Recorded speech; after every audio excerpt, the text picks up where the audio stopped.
is which side was to the pump and which side is to the house. So I'm following this wire.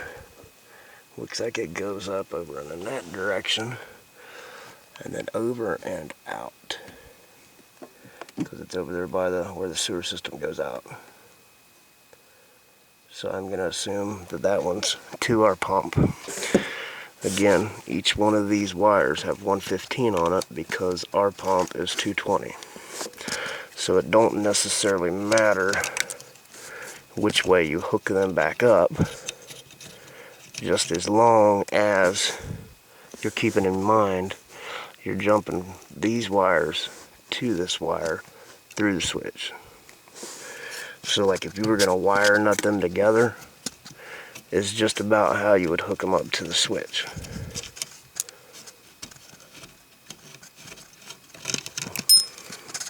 And you can't really go backwards because each one of these wires have 115 on them. Normally it's, there's so many different colors they could use. One of them's black, one of them's white. The only thing that you do not want to hook up or mismatch is going to be the ground. And it normally connects to a screw right there. And each side is hooked up on this one. Now sometimes I'll see where they don't hook them up, but you should, it's important.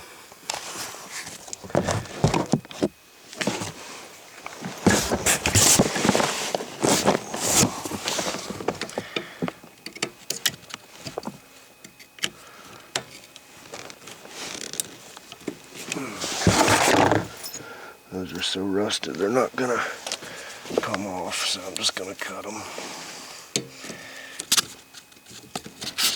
I wonder if I can pull this from under there. Yeah, there we go, I got this side. Now what about this side? Nice. So I'm gonna have to cut them. The only importance to the pressure gauge really is for diagnosing purposes. So you don't necessarily have to put one in. I highly advise for you to do so, because if there's ever a problem when it comes time to try to diagnose what's going on with your system, you're going to want that gauge to be present. Okay, so I got the power disconnected. On this one, I'm going to be, I don't normally do this, but because of the condition of all these fittings, I'm replacing everything. So I'm going to start off of our well pipe, the plastic stuff that comes in from outside. A lot of taking this stuff apart is self-explanatory, but I'm going to show you how I do it. Anyway, see, that's seized up. So I'm just going to go ahead and cut it off. I'm going to try to cut as close to the T as I possibly can.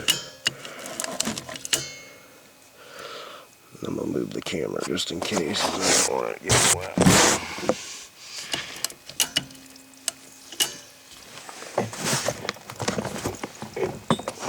And open this drain valve right here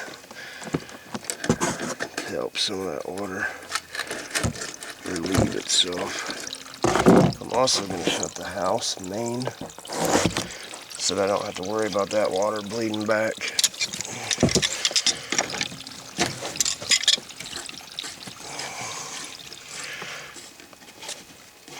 Okay, nice. Funny, it stopped immediately. So I've got that nice and cut. That's a little bigger than mine. No, that's good. It's just old.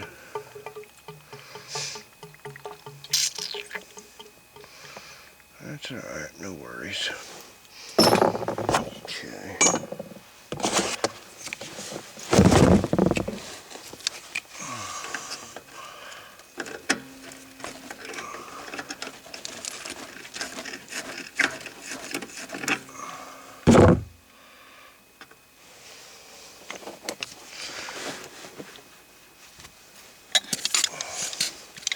In some cases you do need copper cutters, and you do need to do some soldering of the pipe.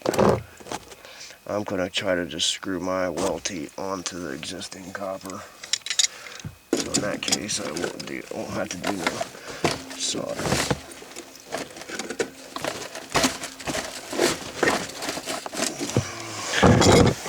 I think that fitting is plastic. Yep, it sure is. I hate using those.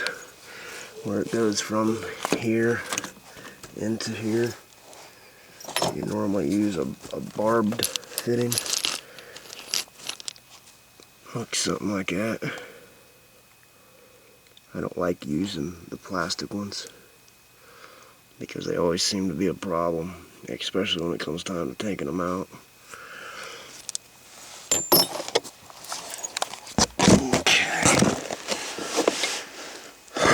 Okay. Boy, oh boy. I'm gonna have to use a torch or tube cutters to get this tee out. There don't seem to be as much play as I remembered.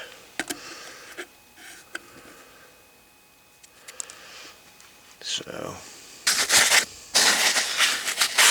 we'll do that here in a little bit.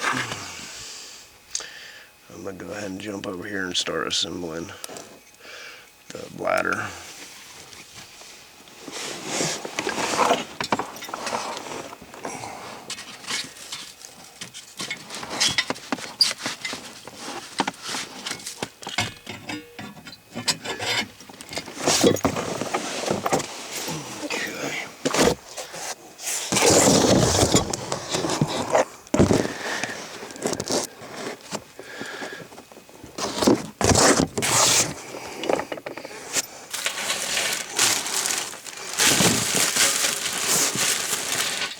So on the bottom it's 90. And remember, I'm using the kind with the union. You don't want your nut to fall off. Ever. Because it's fresh water, I'm using Teflon tape. There's nothing wrong with using liquid pipe dope. Except for the fact that you gotta kind of worry about it going into the water system.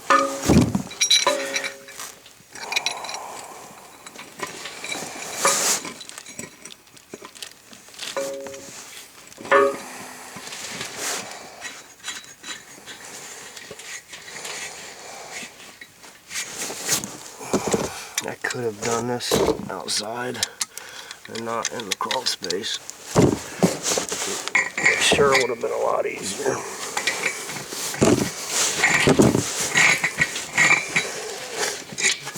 In a lot of cases, you're going to want to hold on to this 90 so that it don't bend the bottom of the tank.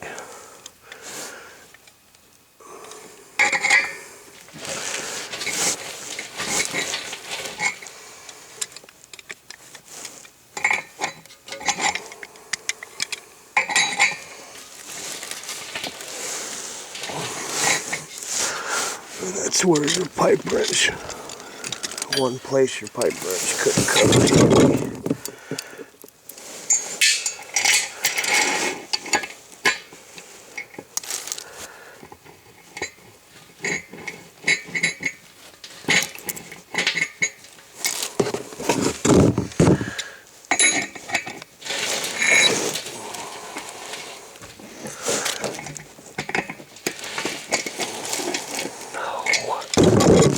That's why this one can be a pain in the butt.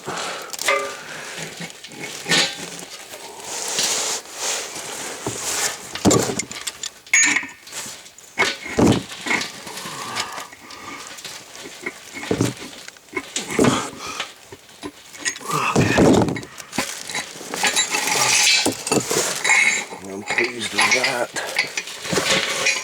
Yeah, I would like to put some kind of liquid pipe sealant on there. It would sure make things a lot nicer.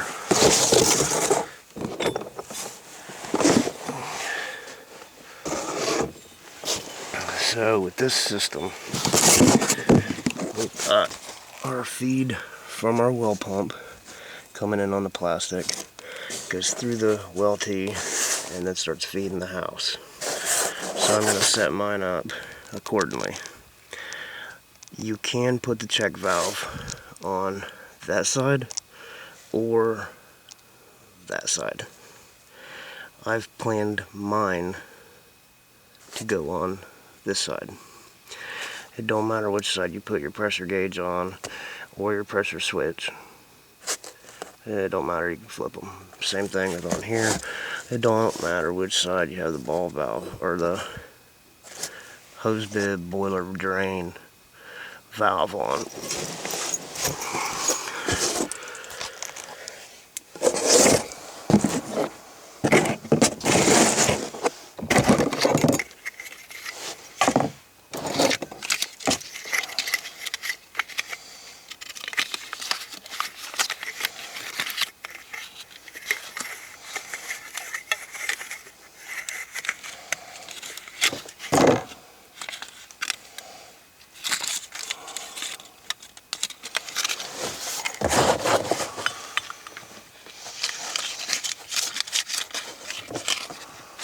You know what?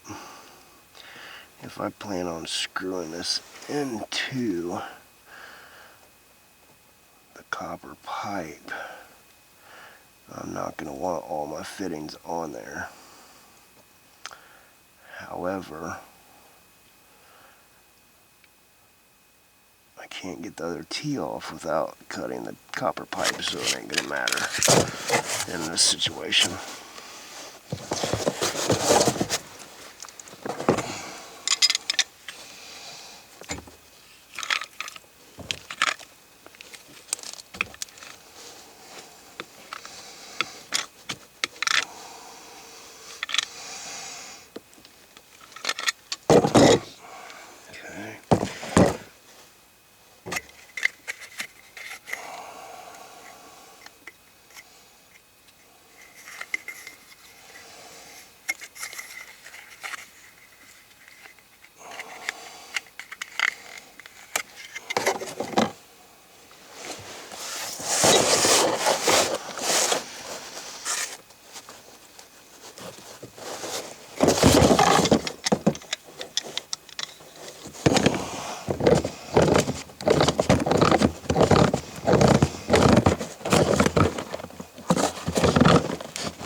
Now with your check valve, they normally have an arrow on them telling you the direction of the water.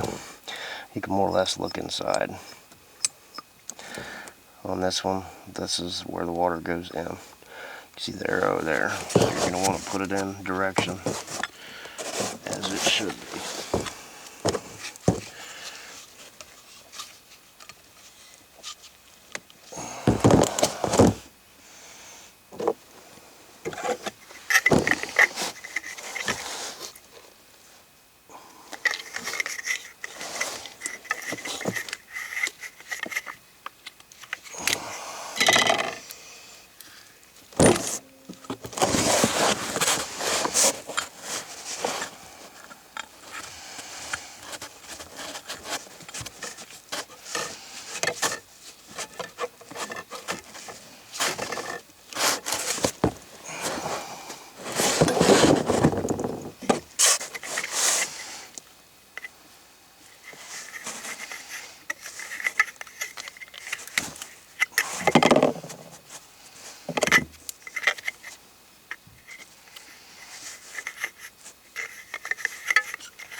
choose to do my pressure switch last so that's not in my way, along with my gauge,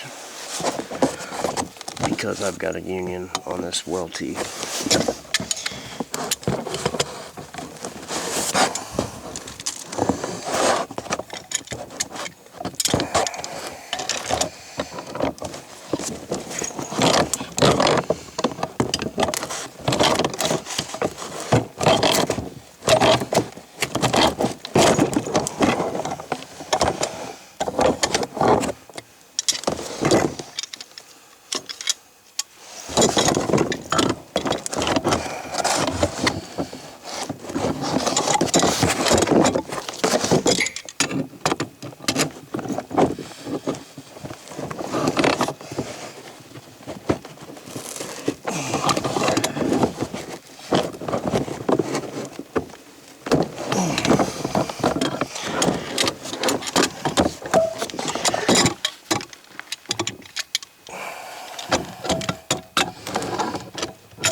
Another thing that's nice about Teflon is when I do soldering, and I screw that male copper adapter in here to do my soldering on here, the heat won't melt the Teflon that's inside here, and your seal will still be good. So this is basically how I'm going to set my welty up. And then I'm going to screw the union on to here, stand that